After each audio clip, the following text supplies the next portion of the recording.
I never in a million years thought I would be making a video like this. 19-year-old me would be losing her mind.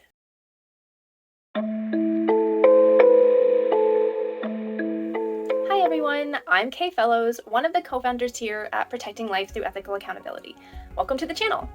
I understand the title of this video is very open-ended and leaves a lot of questions. Rest assured, I intend to address as many of those potential questions as possible, but I need to clarify a few things first. I'm sure more than a few people saw this video and instantly feared or possibly celebrated the idea of me no longer being pro-life. Let me be clear, I still oppose abortion wholeheartedly. Secondly, I represent PLEA, and this video is being uploaded to our organization's YouTube channel. That being said, I will be sharing some personal experiences and opinions. PLEA is comprised of multiple people across political opinions, religious ideology, and walks of life. We don't always share the same opinions. I will be doing my best to represent both myself and PLEA equally, but please feel free to reach out to me personally for any clarifications you may need. For those of you who may not know my background, I've worked in pro-life activism for 8 years, almost 9. And when I first started, I was a traditional Christian conservative Republican with big dreams of one day working with the big names like Lila Rose in Live Action, March for Life, and even Abby Johnson. I knew all the talking points, all the arguments. I ran a pro-life social media page. I went to pro-life events. I donated to and worked for multiple pro-life organizations. I was objectively the perfect pro-life activist for the mainstream pro-life movement. Cookie cutter. And I was seriously on my way up. I had the roadmap of my dream laid out in front of me, gearing up to make a name for myself in pro-life activism. So how did I end up here? Blacklisted ex-pro-lifer. What could have possibly pushed me to abandon a dream I'd been sprinting towards for years? Well, to put it simply, it was ethics. Now I can practically hear the wheels in people's heads turning. How did ethics push me out of a movement based and built on the ethical and moral standard of being against abortion? The answer to that is also fairly simple, but it's going to be hard for a lot of people to swallow, and it's this. It's because the pro-life movement is not ethical. At least not to the extent that its supporters believe it to be. In order for me to provide context for this claim, I need to give a little bit of backstory and history about my time in the pro-life movement, and I hope that you will bear with me. See, when I first got started in activism, I was a right-wing Christian conservative Republican. Like I said, perfect activist for the mainstream. And if you ask the pro-lifers who have since decided I'm too controversial to work with and blacklisted me from mainstream pro-life activism, they'd tell you it was my descent from pro-life politics, i.e., my transition from conservative Republican to where I am now, which is a progressive leftist. That was the cause of my fall from grace, as one of them so eloquently put it. The truth is, my political ideology and my anti-abortion stance are heavily entwined with each other, but not in the way some pro-lifers like to frame it. I don't see abortion as a political issue. It's a human rights issue that was politicized by politicians who don't care in the slightest about preserving human life. I firmly believe you can be pro-life and hold an array of political opinions, and me being a leftist has absolutely nothing to do with my exit from the pro-life movement. And I know some people will watch this and say, well, of course she would say that. Why would she readily admit that the real reason why she's leaving the pro-life movement is because she's now a seething SJW? Well, after I'm done laughing at you for being an idiot and misrepresenting my character, I'd like to point out that leftist pro-lifers are a group that currently exists within mainstream pro-life activism. Also, as I said, I am representing PLEA in our official organization's position, which I founded with my friend Marissa, who is conservative and an awesome person, who shares my frustration with the pro-life movement. While we may not always agree on politics, we absolutely agree on what it truly means to create a culture of life that values all human beings. It's almost as if politics is a problem and a poison to any efforts to create better quality of life for human beings. My blacklisting had absolutely nothing to do with my political opinions and everything to do with me not being willing to fall in line. There are expectations of activists in any movement, not just the pro-life movement, to be a team player. I never did well with team sports though. Whenever I would push back in any way against what the current group I was associated with was doing, this included both public activism as well as conversations that were happening in private. Either they would distance themselves from me, or I'd eventually have to cut ties. This happened several times throughout my activism, and I would find a new community to call home. This trend eventually led me to being ostracized by the entire mainstream Christian conservative pro-life movement. I stepped down from my position at the pro-life organization I was working for, an organization I helped launch and put countless hours into without pay, and was being shut out, silenced, and slandered to prevent me from exposing the things I knew and had seen. And I was ignorant and just plain stupid enough to just let it go and move on. And I did move on. I found a home in the more progressive circles of pro-life activism, even though at the time I didn't identify as a progressive, and I disagreed with the community on a number of political issues. Now, I know most of this video has been about everything wrong with the pro-life movement, but I don't want it to seem like the 8 years I spent there were wasted or that I feel like they were wasted. Truth is, the pro-life movement was instrumental in making me who I am today. I guess you can call that irony, that the person they created is now calling them out and exposing them. But I really grew as an activist and as a person in progressive pro-life activism. Flourished, really. I didn't feel isolated in my opinions, nor did I feel like I was existing in an echo chamber where disagreement and dissent were punished by the leadership.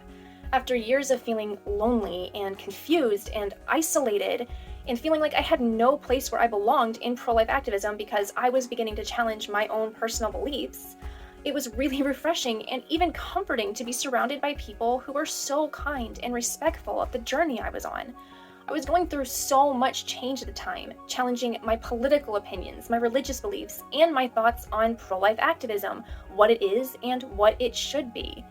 And the people I met were so gracious to me, pushing back on ideas that I had that were problematic and showing me a better way of looking at the world respectfully. For the first time in years, I felt at home with people who shared my convictions and helped me navigate through my confusion on multiple issues. There are many people in the pro-life movement I can credit with my evolution as an activist and as a person.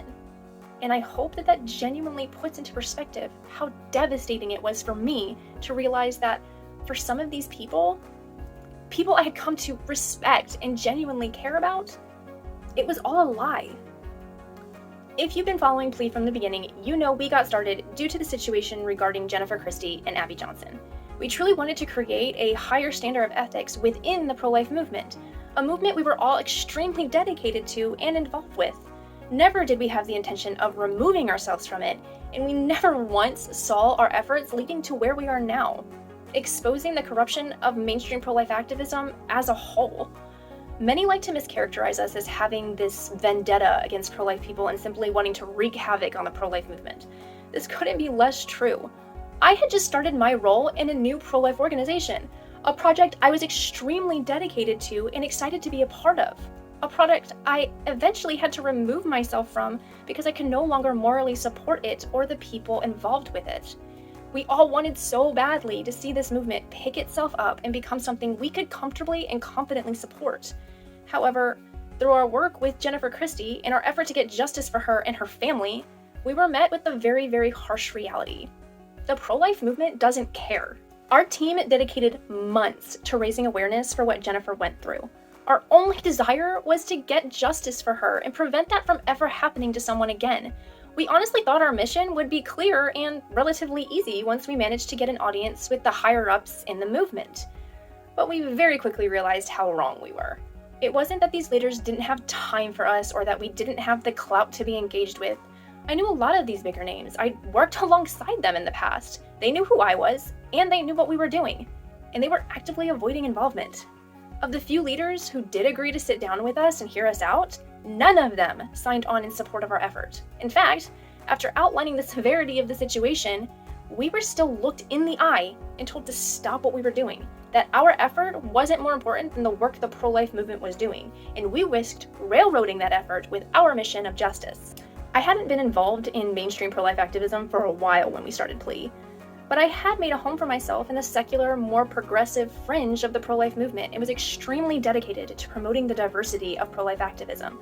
I had even established myself in online leftist spaces as the pro-lifer who also happened to be a leftist, something most people didn't even think existed. And I truly thought pro-life progressive activism was going to be the way forward in creating that life culture. Sadly, I could not have been more wrong. See, the corruption isn't isolated to the Republican, conservative, right-wing religious side of the pro-life movement. is a cancer that has embedded itself into every side of it. And while it was disappointing to see how the mainstream pro-life movement tucked in their tails and hid like cowards, it was nothing in comparison to the determined silence of those who had championed themselves as allies, leftists, progressives, and feminists who had built their entire pro-life brand around being different or even better than the mainstream. And it was all lies. When push came to shove, they ran and hid just as cowardly as the rest, if not more so, because they had intentionally placed themselves as the higher standard, the way to do pro-life activism better. A fellow activist had her life ruined. She was relentlessly attacked without proof or even circumstantial evidence. She was slandered and shunned by a movement she had allowed into the darkest parts of her life, only to be bled dry for all she had and kicked to the curb whenever it was no longer convenient for the pro-life movement to house her. Jennifer didn't even want to be in this movement, sharing her story and being as vulnerable as a person can be. She shared the worst, most painful moments of her life with the world, just so that she could be a voice for those who shared her experience. She started a nonprofit so she could be a safe haven for them too. And this is how the movement thanked her.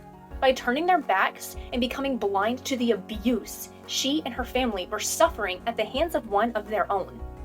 But it wasn't worth it to them. It wasn't worth interrupting the flow of pro-life activism. After all, Abby Johnson is a key player in the pro-life effort. She brings in donations and she brings in views. Jennifer's life was a sacrifice for the greater good of the movement.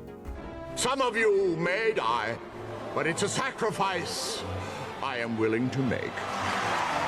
But it didn't stop with leaders of this movement sacrificing a rape survivor and shielding an abuser.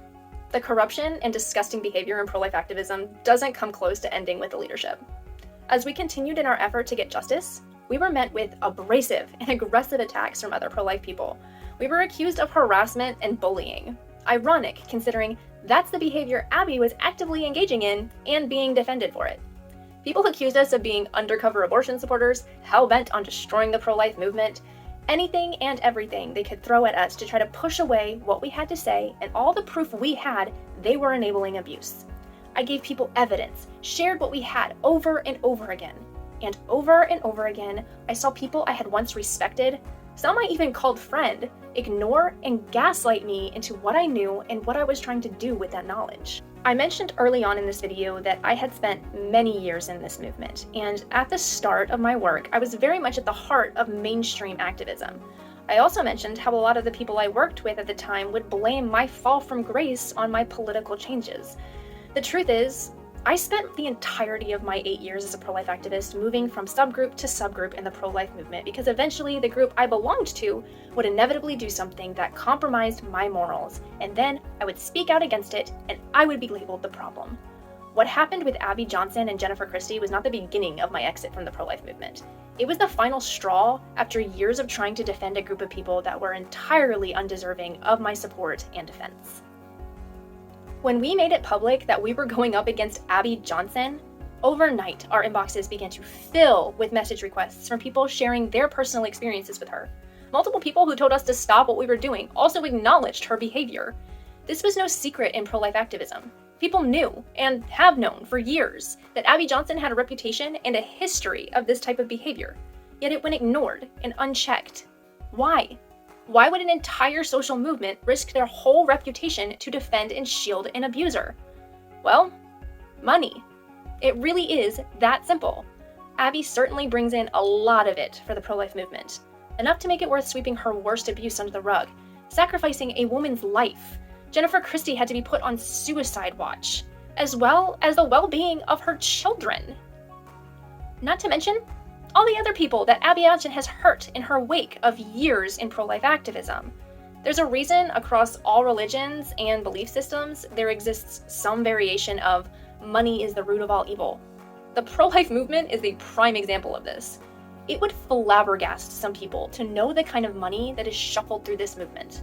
Unfortunately, I'd also be willing to bet that the supporters that donate that money likely wouldn't bat an eye. Arguments can be made about how organizations spend their money, possibly, but anyone trying to defend individuals amassing fortunes in the millions is just pandering.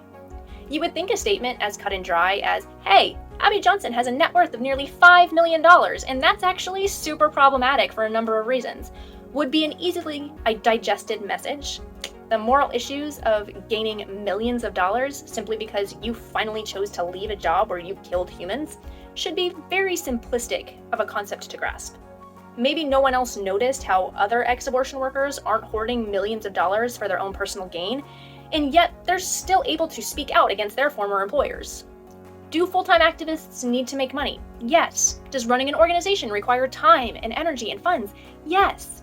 But when your organization claims to be dedicated to a cause, yet you're making hundreds of thousands to millions on the side, there's a power imbalance there.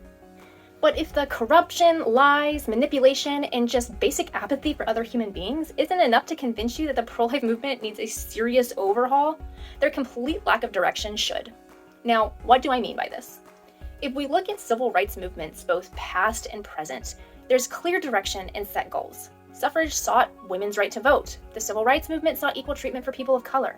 BLM seeks criminal justice reform. The pro-life movement has no such goal. Every organization and micro-community under the anti-abortion umbrella has its own messaging and its own agenda. We have little catchphrases we all use and events we all attend, which gives the illusion of unity. But when getting down to the actual issues, there's plenty of disagreement, and more than a little bad blood.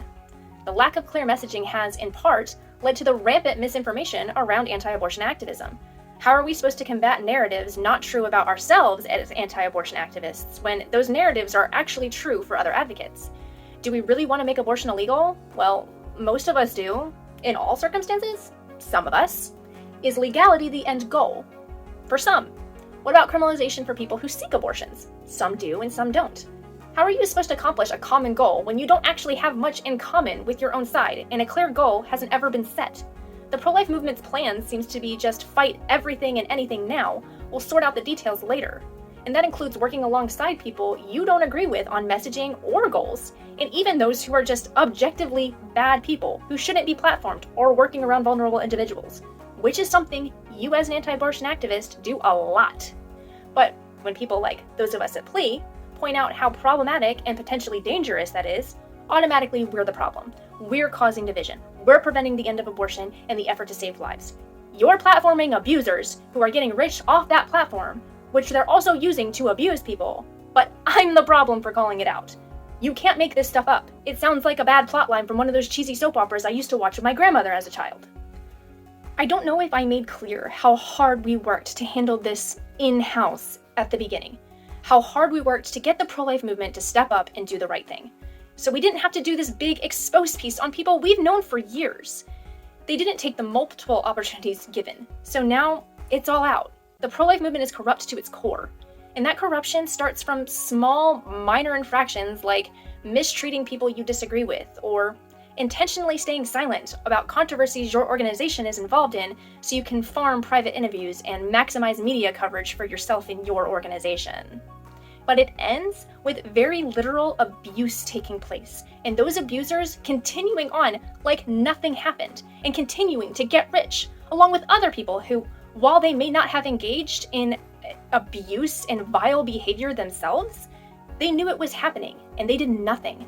Some even actively tried to stop any effort to correct it from other people, all the while passing huge sums of money around to each other and their own personal agendas. I don't believe there's a single person in the pro-life movement who doesn't actually oppose abortion. I don't believe that.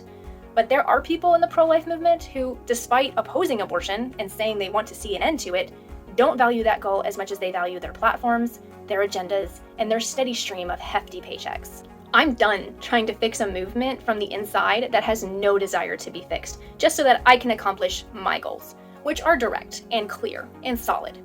And that's why PLEA started ethical life activism, because I don't have to abandon my anti-abortion position for ethics. And it's high time the United States got back to its roots of anti-abortion activism, which were seated in empathy and compassion, not just for unborn humans, but for all humans. If you want to learn more about PLEA, you can follow our socials. And if you want to know more about ethical life activism and what it means to be an ethical life activist, you can check out our post and the accompanying article. All links are going to be in the description below.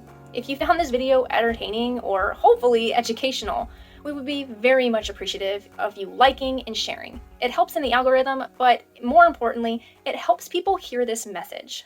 Thanks for watching.